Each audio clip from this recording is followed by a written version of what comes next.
정치권이 조국 법무부 장관 후보자를 둘러싸고 정면으로 충돌했습니다. 자유한국당은 오늘 조국 후보자와 그 일가를 검찰에 고발했고,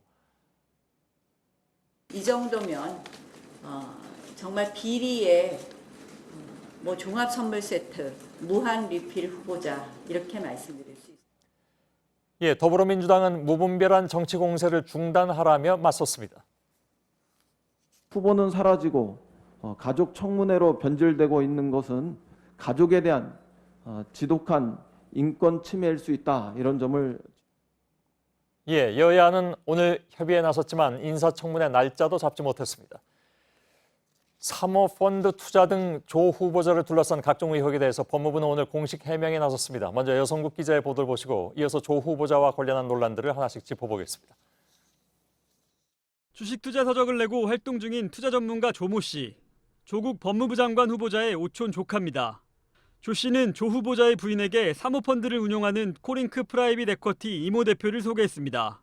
코링크는 조 후보자 가족이 2017년 7월 74억여 원의 투자를 약정한 펀드 운용사입니다.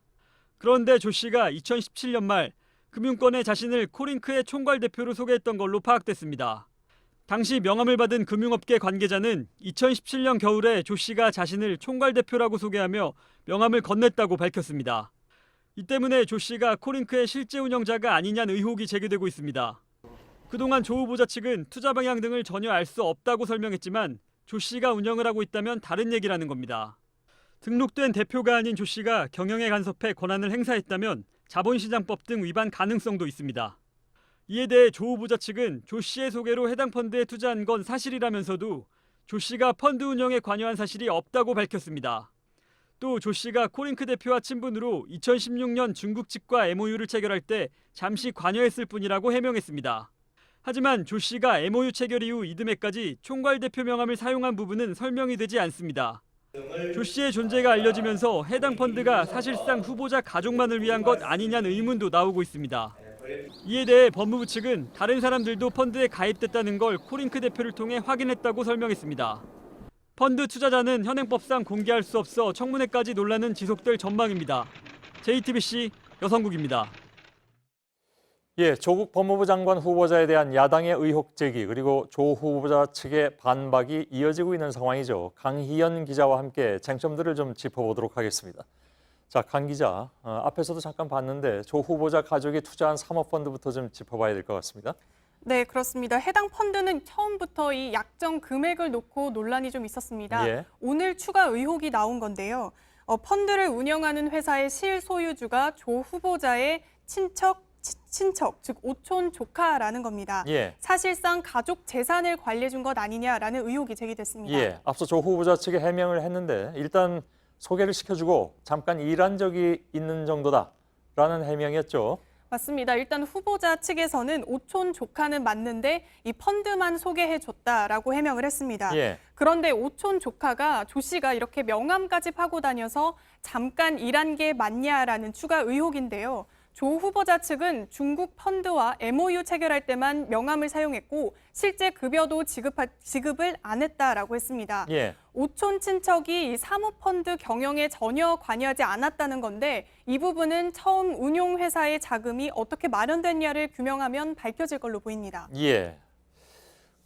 복잡한 게 좀 있긴 있습니다. 그런데 사모펀드가 투자한 회사가 관급공사를 통해서 덩치를 키웠다. 이런 의혹도 제기가 됐죠. 네, 이 조국 후보자 가족이 10억 원 정도를 투자한 펀드가 지난 2017년에 가로등 자동 전멸기를 생산하는 웰스 CNT라는 회사에 7억 원을 투자합니다. 그런데 이 회사의 매출이 2018년에 17억 원에서 30억 원 가량으로 나름 큰 폭으로 늘었습니다. 야당은 당시 민정수석이던 조 후보자가 이 사업을 밀어준 것 아니냐라는 의혹을 제기하고 있습니다. 매출이 이제 어떻게 보면 갑자기 늘었다고 볼 수도 있고, 물론 이제 뭐 사업이라는 건 여러 변수가 있긴 있습니다만은 후보자 측은 뭐라고 얘기를 합니까? 네, 이 부분에 대해서는 해당 회사의 대표가 직접 입장을 밝혔습니다. 투자한 펀드의 주주가 누군지 전혀 몰랐다. 과거 정부 부처에 보고할 일이 있어서 펀드 주주 명부를 요청했지만 받지 못했다면서 조 후보자의 존재를 몰랐다고 했습니다. 이 매출이 늘어난 것도 관급공사가 아닌 도소매 유통 쪽에서 매출이 늘었기 때문이라고 말했습니다. 물론 이제 그 사람의 주장이라고 받아들여야 되는 거겠죠. 근데 이건 뭐 가족 얘기긴 한데 동생 부부의 위장 이혼 의혹이 나온 건 왜 나왔습니까? 네, 이 동생은 선친과 함께 건설회사 등을 운영했는데 예. 이게 부도가 나면서 기술신용보증기금에 약 42억 원의 연대보증 빚이 생겼습니다. 자유한국당 주광덕 의원은 이 빚을 피하기 위해서 남동생이 전처 앞으로 재산을 놓고 위장이혼을 했다라고 의혹을 제기한 겁니다. 예. 민주당은 동생 문제다, 또 연좌죄라고 하면서 조 후보자와는 관련이 없다라고 주장을 하고 있습니다. 다만 한국당은 조 후보자의 부인이 동생의 전처와 계속해서 부동산 매매 등을 해왔기 때문에 이 부분에 대한 진상 규명이 필요하다라는 입장입니다. 예.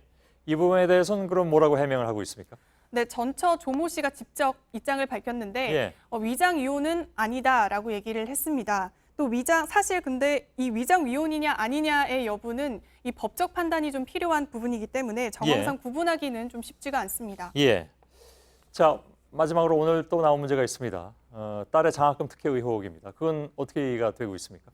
네, 이 의혹은 이 조 후보자의 딸이 부산대 의전원에서 2차례 낙제하고도 총 1,200만 원의 장학금을 받았다라는 겁니다. 예. 다른 학생에 비해서 조 후보자의 딸만 6학기 연속 받은 건데 이 장학금을 준 장학회 교수는 지난 6월 오거돈 부산시장에 의해서 부산의료 원장으로 임명됐습니다. 예. 일단 학교 측은 통상적인 성적 우수 장학금이 아니라 면학 격려 장학금이라고 반박했습니다. 또 해당 교수는 이전에도 다른 의료원장으로 지낸 바 있다면서 딸에게 장학금을 줬다고 부산 의료원장이 됐다는 건 너무 나갔다라는 입장입니다. 예, 알겠습니다. 여기까지 좀 정리하겠습니다. 강희연 기자였습니다. 수고했습니다. 자, 이런 가운데 당사자인 조국 후보자가 내일이라도 청문회를 열어달라고 말했습니다. 의혹을 적극 해명하고 정면 돌파하겠다는 것입니다. 위장 이혼으로 의심받고 있는 조 후보자의 동생의 전 부인도 모두 사실이 아니라면서 호소문을 내기도 했습니다. 이도성 기자입니다. 내일이라도 열어주신다면 즉각 출석하여 모두 하나하나 다 말씀드리겠습니다. 조국 후보자는 가족을 둘러싼 의혹이 잇따라 나오자 서둘러 청문회를 열어달라고 요구했습니다. 실체적 진실과는 많이 다릅니다. 국민의 대표 앞에서 소상히 밝히겠습니다. 국회에 가서 직접 밝히겠다는 겁니다. 그러면서 정책 검증에 관심을 가져달라고 당부했습니다. 수상한 소송과 부동산 거래, 위장 이혼 의혹에 휘말린 조 후보자 동생의 전부인 조모 씨도 직접 입장을 내놨습니다. 조 후보자의 아버지가 운영했던 웅동학원의 공사대금 채권을 받기로 했지만 실제로 돈이 되지는 않았다고 반박했습니다.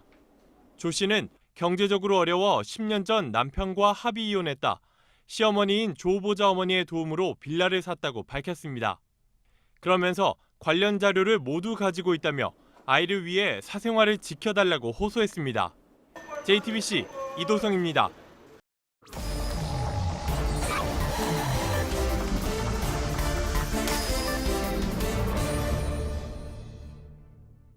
마지막 키워드는요? 마지막 키워드는 다시 쓰는 데스노트, 또 물음표를 했습니다. 정의당 관련입니까? 그렇습니다. 정의당의 심상정 대표가 오늘 기자간담회를 열었는데요. 입각 후보자들 청문회 관련돼서 얘기를 했습니다. 좀 더 검증이 필요하다는 얘기인데 직접 들어보겠습니다. 예. 수많은 의혹이 지금 나오고 있는데요. 사실은 이제 후보자 측에 어떤 소명이나 해명도 되지 않은 그런 상태에서 저희가 어떤 판단하기는 좀 이르다. 조금 신중하게 접근하는 모양인 모양이죠? 예, 3명을 언급했는데 조국 후보자가 들어가 있었고요. 금융위원장 또 농림축산식품부 장관 후보자도 언급이 됐습니다.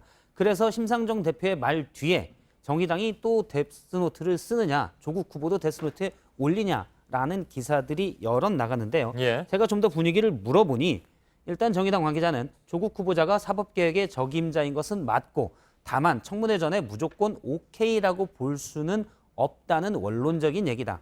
데스노트는 조금 나간 얘기라고 복수의 관계자가 설명을 했는데요. 예. 일단 정의당도 데스노트에 한번 올라가면 다 낙마했기 때문에 사법개혁의 상징성으로 불리는 조국 후보자를 데스노트와 연관시켜서 언급하는 게 상당히 부담스러운 모양새입니다. 예. 다만 의혹들이 제기된 만큼 후보자의 직접 해명을 들은 다음에 판단하겠다는 겁니다. 예, 그러겠죠. 알겠습니다.